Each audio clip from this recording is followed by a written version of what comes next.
देव पूजा गुरुपास्ते स्वाध्याय संयमस्तपः दानं चेति गृहस्थानां षट्कर्माणि दिने।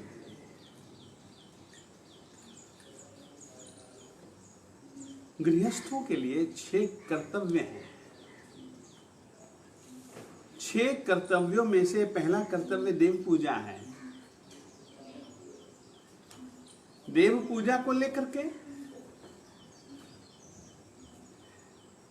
सभी विधि विधान कर लेने के बाद जिस तरीके से कुछ मैंने सामान्य रूप से बातें कही हैं, यानी कि भक्ति से परमात्मा की पूजा अर्चना कर लेने के बाद, चैत्य वंदना कर लेने के बाद, देव वंदन कर लेने के बाद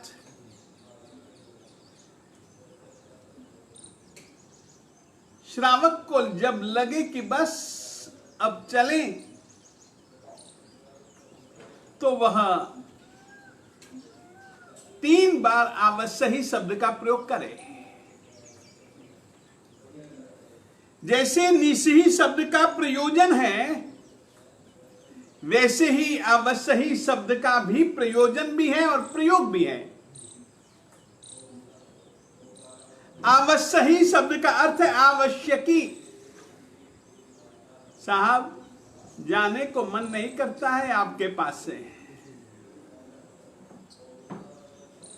परंतु संसार में बैठा हूं, जाना पड़ेगा साहब, आवश्यक कार्य हैं, उस कारण से मैं जा रहा हूं, जाने का मन नहीं है। ऐसा विचार करता हुआ श्रावक 3 बार अवश्य ही शब्द का प्रयोग करें और फिर ही वह मंदिर से बाहर निकले।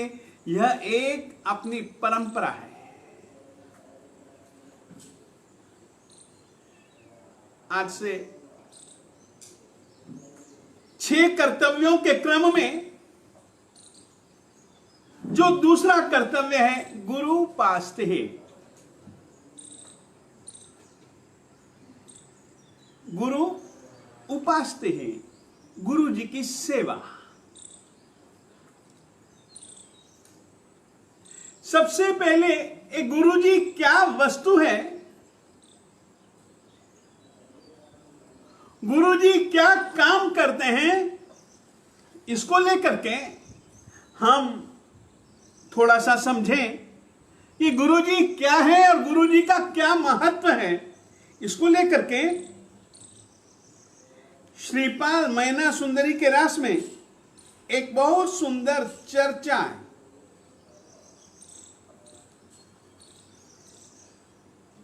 नौवां दिन था ओली का और पहली ही बार गुरु जी के आदेश से मैना और श्रीपाल ओली की आराधना कर रहे थे, 9 पदों की आराधना कर रहे थे। 9 पद यानी कि जिसमें 3 चीजें हों। 3 तत्व में यदि कोई यंत्र है तो वो सिद्ध चक्र यंत्र है। उसमें देव तत्व भी है, गुरु तत्व भी है और धर्म तत्व भी है। पहले के जो 2 पद हैं वो देव पद से संबंध रखते हैं, बाकी के जो 3 पद हैं वे गुरु पद से संबंध रखते हैं और अंतिम जो 4 पद हैं वे धर्म पद से संबंध रखते हैं। देव, गुरु और धर्म की पूजा भक्ति का परिणाम 9वें दिन भी श्रीपाल ने और मैना ने यंत्र की पूजा की। एक बात याद रखिए, चंदन इत्यादि पदार्थों से पूजा बाद में, पहले गुरु जी के प्रति श्रद्धा संबंध बनना चाहिए। फिर से कहना चाहता हूं, पूजा करनी चाहिए, मना नहीं है। जिस तरीके से देव की पूजा वैसे गुरु की पूजा, परंतु गुरु पूजा से भी पहले, जैसे देव पूजा से पहले देव से संबंध, वैसे ही गुरु पूजा से पहले गुरु जी से संबंध। नवमे दिन गुरु जी से संबंध तो था ही, गुरु जी से संबंध, गुरु जी के प्रति आदर, सत्कार, सम्मान, श्रद्धा, उनकी आज्ञा का सम्मान। हमारे यहां पर तो यह उल्लेख है, आज्ञा गुरु नाम अविचारणीय। गुरुओं की आज्ञा का कभी भी उल्लंघन करने की तो बात छोड़ दो, गुरु जी की आज्ञा पर कोई प्रश्न चिन्ह भी नहीं।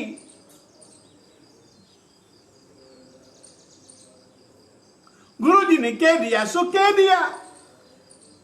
गुरु जी ने कहा कि जा, रोगी था चेला, गुरु जी के पास में आया था कि गुरु जी रोग ठीक कर देंगे। गुरु जी के पास में ही रहता है, गुरु जी की सेवा करता है, गुरु जी के प्रति उसको पूरा भरोसा।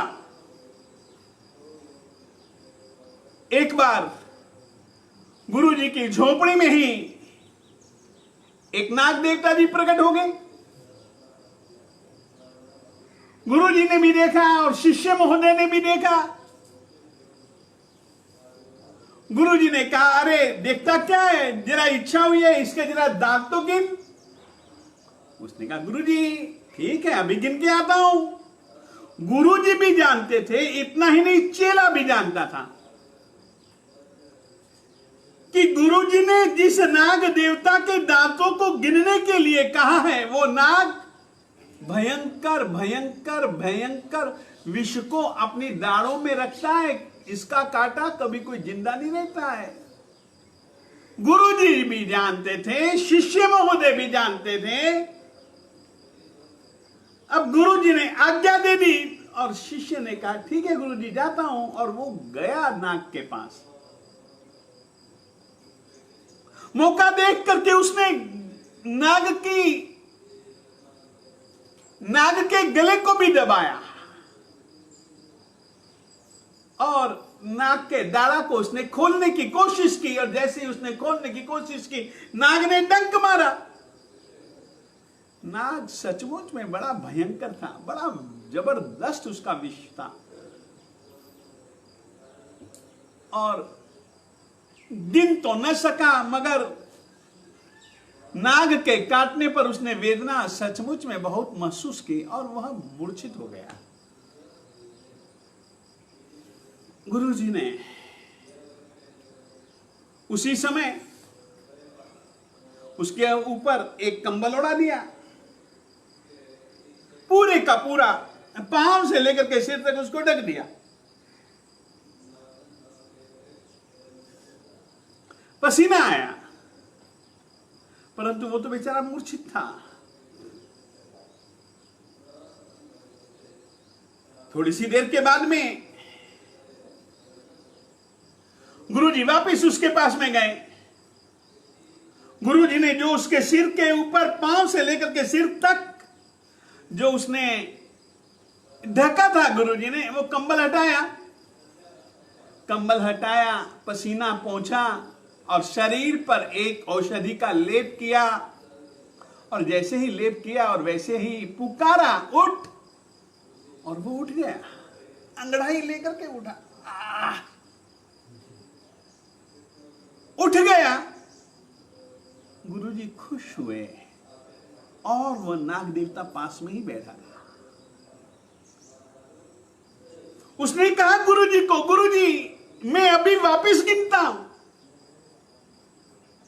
और सचमुच में उसने गिनने का जैसे ही प्रयास किया, वो उसकी ओर बढ़ ही रहा था। गुरु ने कहा बस काम हो गया तेरा, तो अब अपने आप को कैसा महसूस करता है? उसने कहा, अब गुरुजी महाराज साहब शरीर में न कोई दर्द है, न कोई पीड़ा है, न कोई कमजोरी है। क्यों? उसने कहा, गुरुजी महाराज साहब आपकी कृपा हो गई। अरे मेरी क्या कृपा, मैंने तो तुझको भेजा था नाग के पास, और तूने जानते हुए भी यह नहीं सोचा कि गुरुजी मुझको मौत के पास भिजवा रहे। गुरुजी महाराज मुझे क्या लेना देना, मैं तो ये जानता हूं कि गुरुजी जो वहां भिजवा रहे शायद उसमें मेरा हित है। बा मैं हित बुद्धि से गया कि मेरा इसी में हित होगा, गुरुजी की ऐसी इसीलिए आज्ञा मुझको मिल गई। और सचमुच में गुरुजी महाराज साहब लगता नहीं कि मेरे शरीर में अब कोई रोग है। कभी कभी गुरुजी महाराज साहब ऐसा ही करते हैं। गुरुजी जानते थे कि इसको जो इतना भयंकर जो रोग फैला गया इसके शरीर में, इसकी दवाई विष है। गुरुजी इंतजार कर रहे थे कि कोई विषधर आ जाए, और सचमुच में आ गया, और गुरुजी ने उसके माध्यम से उसका इलाज करवा दिया। कभी कभी गुरुजी महाराज साहब क्या करते हैं और हम उस विषय में कुछ अलग सोचते हैं। आज्ञा गुरुना मविचारणीया, गुरु की आज्ञा हमेशा अनुल्लंघनीय है। गुरु जी की आज्ञा में अपना हित है। 9वां दिन हुआ और उसने श्रीपाल ने नवपद श्री यंत्र के पूजा करने के बाद नवन जल अपने आप पे छिड़का तो उसकी बिल्कुल काया बदल गई। अंदर के रोग भी और बाहर के रोग भी, सारे के सारे रोग मिट गए। बेचारा था तो सुवर्णवर्णी, परंतु बिल्कुल कोढ़ रोग के कारण से कोयला बन गया था।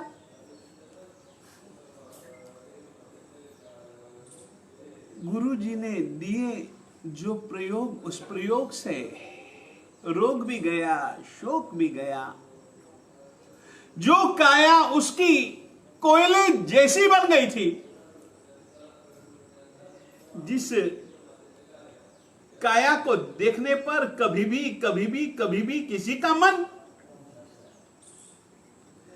घृणा के लिए तैयार हो जाता ना, अब तो उसकी काया पूरी की पूरी बदल गई। और उसने मैना की ओर कृतज्ञता भरी निगाहों से देखा।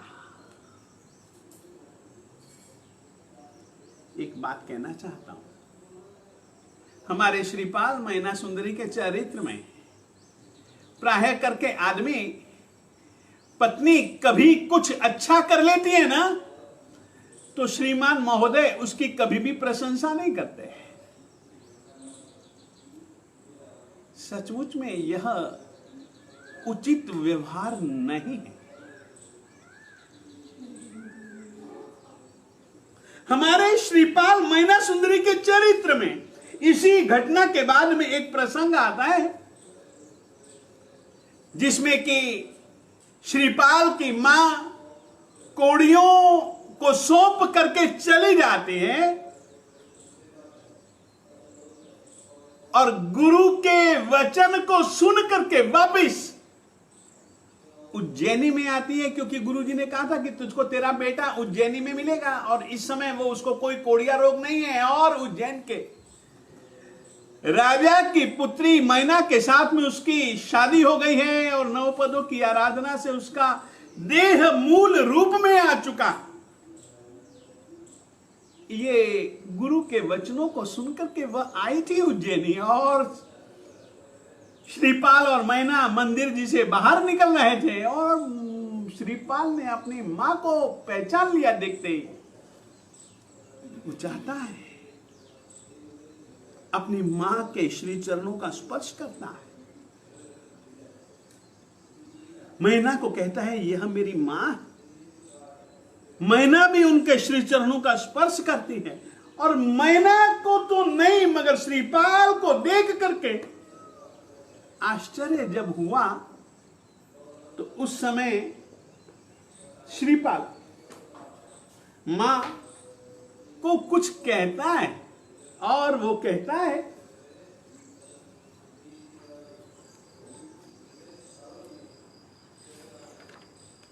मैं कहना चाहता हूं कि पत्नी के प्रति किस तरीके का उसके द्वारा किए गए उपकार का कितना अच्छा स्मरण हमारे यहां पर आता है। कहे कुंवर माता जी सुनो, जैसे ही माता ने देखा कि इसका तो सारे का सारा रूप बदल गया, कहीं कोढ़ का रोग नहीं, कहीं किसी भी प्रकार की कोढ़ की निशानी भी नहीं। और आश्चर्य से जब उसने देखा और उसकी निगाहों में जब श्रीपाल ने प्रश्न देखा तो उस प्रश्न का जवाब देता है श्रीपाल।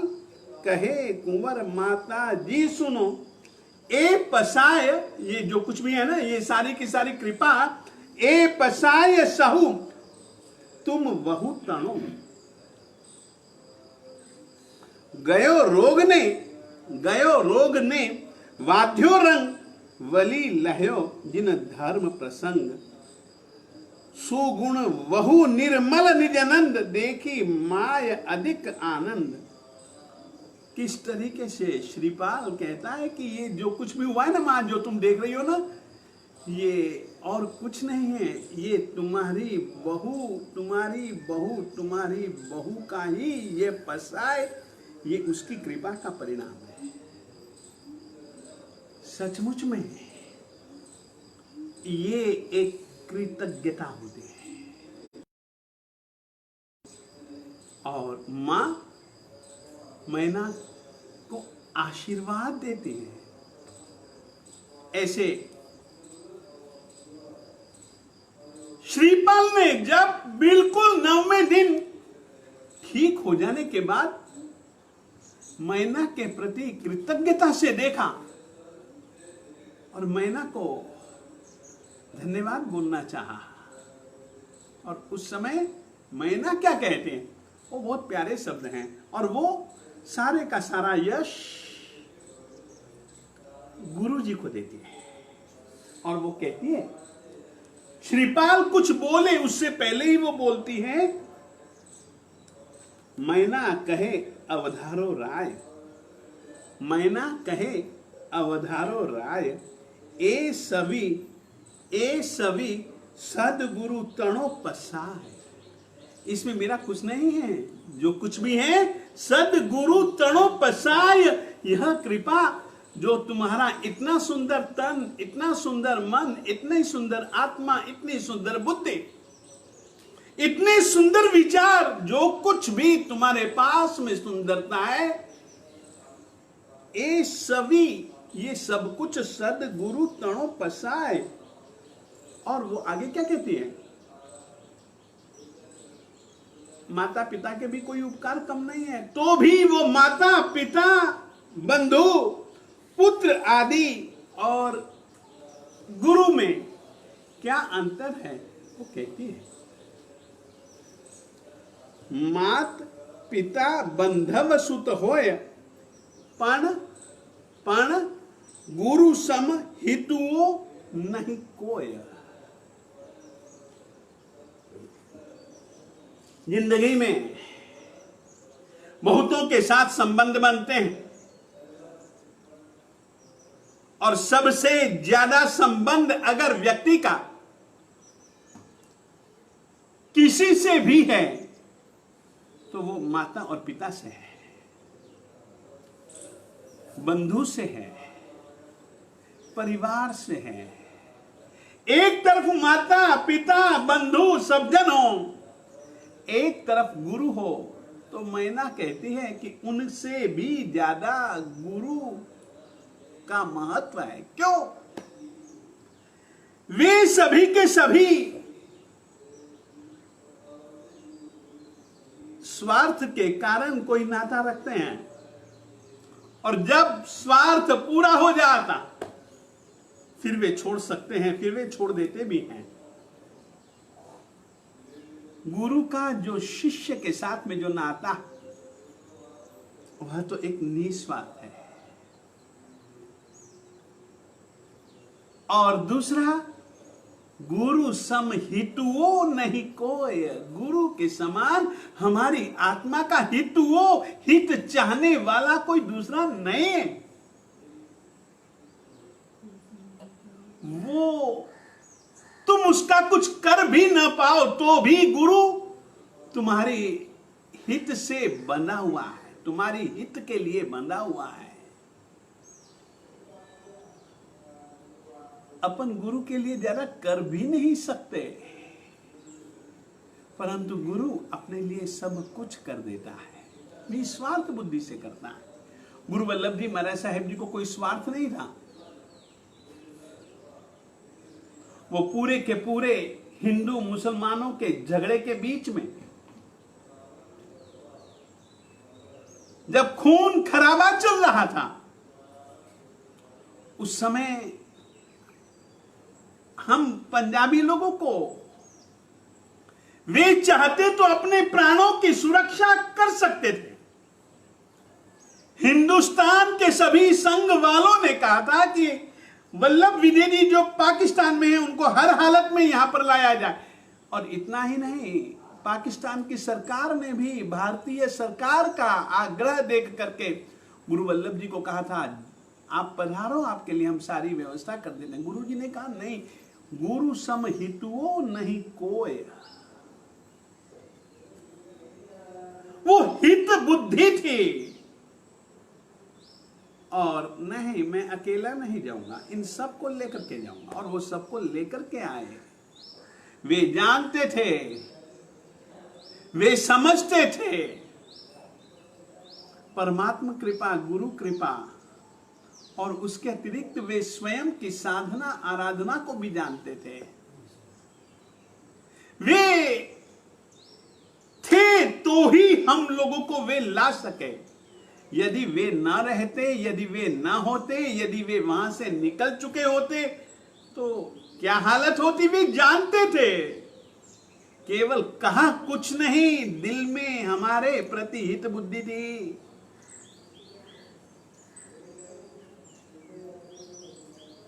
अपने प्राणों की भी चिंता न करते हुए, अपने प्राणों को भी जोखम में रख करके हमको लाए ना। ये एक गुरु थे तो ही हम आ पाए। यह जीवन गुरु के लिए।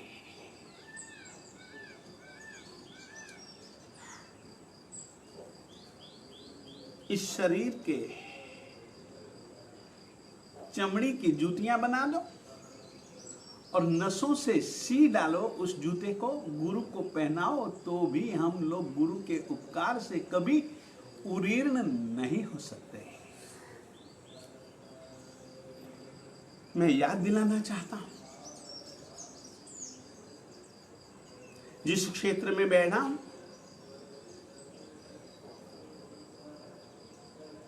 इस क्षेत्र के ऊपर, इस क्षेत्रवासी लोगों के ऊपर यदि सबसे ज्यादा उपकार किसी का है तो वो गुरु जी महाराज श्रीमद विजय इंद्र दिन्न सुरीश्वर जी महाराज साहब जी का है। उन्होंने इस क्षेत्र में रहने वालों की हित की चिंता से नहीं, मुझे तो इनका हित इनको बतलाना है, मुझे तो इनका हित इनको सिखलाना है।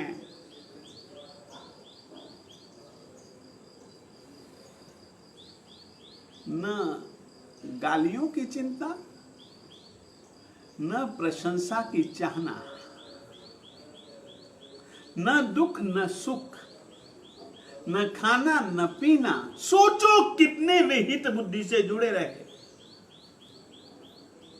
जहां पर पशुओं को बांधा जाता था वहीं पर वे रहने के लिए उनको स्थान मिलता था, वहीं पर वे रह जाते, मगर कोई चिंता नहीं है। वे लोग मुझको भी इनके जैसा समझ करके इनके साथ में रखे, मगर मुझे तो इनको पहचानना है ना, ये इनको मुझे उठाना है ना। गुरु सम हितुओ नहीं कोय,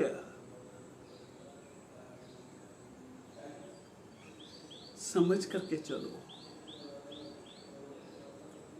देव के बाद यदि कोई हमारा हितैषी है, यदि कोई हमारा हितेच्छु है, तो वो गुरु है। माना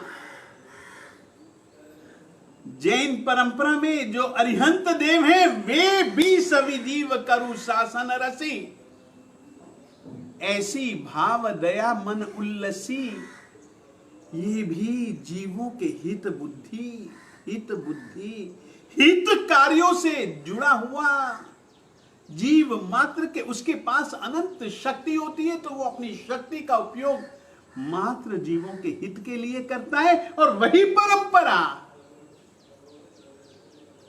वैसी ही परंपरा एक गुरु तत्व निभाता है देव के बाद।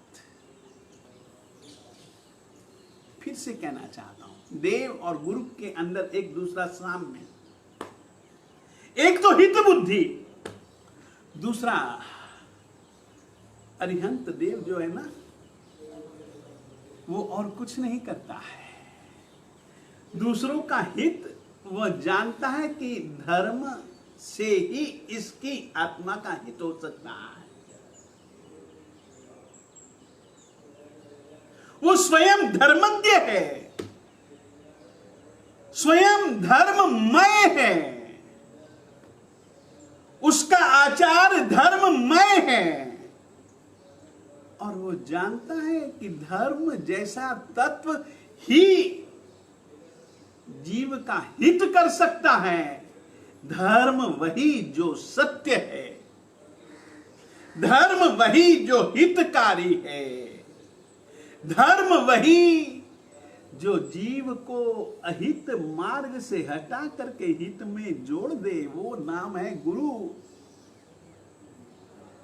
अधर्म से धर्म की ओर जो जोड़ दे, अहित से हटा करके जो हित संबंध जोड़ दे। हम क्या जाने हमारा हित क्या है, ये तो मम्मी पापा बड़े उपकारी, यदि वे ना होते तो हमारी ये हालत थोड़ी ना होती।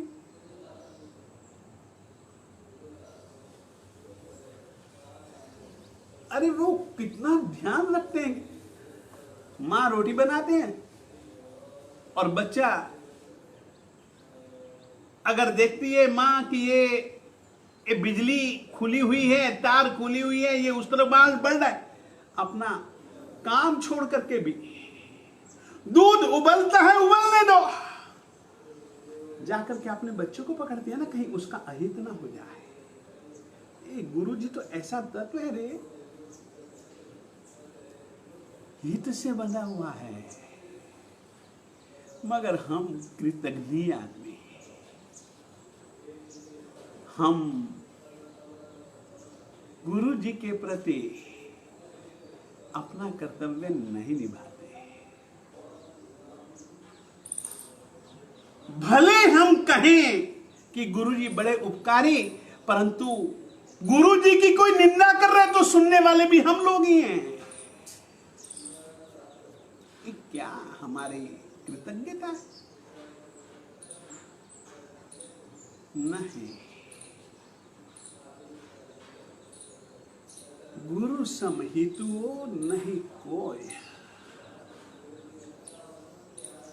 गुरु जी वही जो तुम्हारी आत्मा के हित की चिंता करें और तुम्हारी आत्मा के हित के लिए तुमको धर्म सिखलाएं। धर्मज्ञो स्वयं धर्म का ज्ञाता है, स्वयं धर्म का आचरण करने वाला है, और हमको भी धर्म की शिक्षा दे करके धर्म के साथ जो जोड़ता है, ऐसे परम तत्व का नाम है गुरु जी, गुरु तत्व।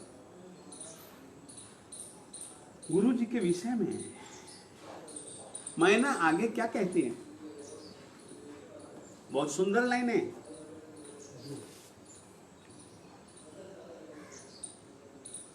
मैना कहे अवधारो राय, ए सभी सदगुरु तणो पसाय। मात पिता बंधव सुत होय, पन गुरु सम हितु ओ नहीं कोय। गुरु केवल इस जीवन का हित ही नहीं चाहता है, गुरु हमारे जन्म मरण की परंपरा में जब तक हमको मुक्ति न मिल जाए तब तक के लिए हमको हमारा हित सिखलाता है, हित के साथ जोड़ता है। आगे कहती है वो, कष्ट निवारे गुरु इहलोक, दुर्गति थी वारे परलोक। सुमति होय सदगुरु सेवता, गुरु दीवो ने गुरु देवता। कष्ट निवारे गुरु इहलोक, इहलोक संबंधी सभी कष्टों को निवारने वाला गुरु है। दुर्गति थी वारे परलोक, पर भव में भी मैं दुर्गति में न जाऊं, इसके लिए वह हमको सन्मार्ग के साथ, भवो भव में मैं कभी भी दुर्गति में न जाऊं, इसकी चिंता करने वाला और इसके लिए प्रयास करने वाला, इसके लिए सन्मार्ग सुझाने वाला एक गुरु तत्व है। फिर कहते हैं, सुमति होय सदगुरु सेवता, गुरु पासते हैं। सच्चे गुरु जी की सेवा करोगे तो सन्मति मिलेगी। और गुरु दीवो ने गुरु देवता, दीवो शब्द का अर्थ दो है। दीव यानी कि दीपक। हमारी दुनिया में जितना भी अंधेरा है उसको, अंधेरे को दूर करने वाला यदि कोई दीपक है तो वो गुरु की कृपा है, वो गुरु है। एक दूसरा अर्थ है दीव। दीव शब्द का अर्थ है द्वीप। चारों तरफ सागर ही सागर, बीच में एक टापू। टापू पर पहुंच जाने के बाद में यात्री का जीवन पक्का निश्चित, सागर में अनिश्चित। गुरु दीवो, गुरु द्वीप है। गुरु के पास पहुंच गए तो सुरक्षा पक्की। ऐसा गुरु दीप है। गुरु ही दीप है और गुरु ही द्वीप है, गुरु ही देवता है हमारे लिए। तो और आगे वो कहती है गुरु जी के विषय में, धन गुरु ज्ञानी, धन गुरु ज्ञानी, धन ए धर्म। गुरु जी महाराज साहब धन्य धन्य है। गुरु जी ने जिस धर्म के साथ में हमको जोड़ा वह धर्म भी धन्य धन्य है। क्यों? प्रत्यक्ष दीठो जेनो मर्म, जिसका परिणाम हमने प्रत्यक्ष देखा। जैन धर्म पर संशेष हो। और इतना ही नहीं, हमको देख करके सभी जन जैन धर्म की प्रशंसा करते हैं। बोधि बीज पाम्यत यहाँ बहु, और उन्होंने सत्य को स्वीकार किया। ये सब गुरु जी की दया है। जिंदगी में गुरु जी की सेवा, गुरु जी की पूजा, गुरु जी का सत्कार, गुरु जी का सम्मान, गुरु जी के उपकारों को कभी भी मत भूलना। जैसे देव और धर्म को नहीं छोड़ना है, वैसे गुरु जी को भी नहीं छोड़ना है। यही गुरु हमको परम देव जिन देव और परम धर्म जिन धर्म से जोड़ता है। सचमुच में देव और धर्म के साथ जोड़ने के रूप में वह हमारा परम हित करता है। ऐसे परम उपकारी, परम हितकारी ऐसे गुरुजी महाराज साहब जी को करोड़ों करोड़ों दिल से नमन। सचमुच में आप लोगों से कहना चाहूंगा, इस क्षेत्र वासियों से कहना चाहूंगा, किसी भी प्रकार से भय, प्रलोभन इत्यादि सब कुछ छोड़ करके, अपने सांसारिक चिंताओं को भी छोड़ करके गुरु जी के पास में तो जाओ, गुरु जी की शरण तो स्वीकारो। अरे अभी मैना ने कहा कि यह लोक के सभी कष्टों का निवारण करने वाला गुरु और परलोक में दुर्गति न प्राप्त हो उसकी भी चिंता करने वाला गुरु। सचमुच में गुरु अपना अनंत उपकारी है। गुरु के उपकारों का वर्णन किस किस रूप में वे हम पर उपकार करते हैं हम नहीं जान सकते, तो हम कह सकेंगे। सचमुच में ऐसे परम उपकारी गुरु जी की सेवा करते रहो। देव और गुरु और धर्म की आराधना करते रहो। इतना ही भैया आज के दिन हम आपसे कहना चाहते हैं। गुरु के चरणों में मेरी सउत शीस नवाता, मेरे मन की कली खिल जाए।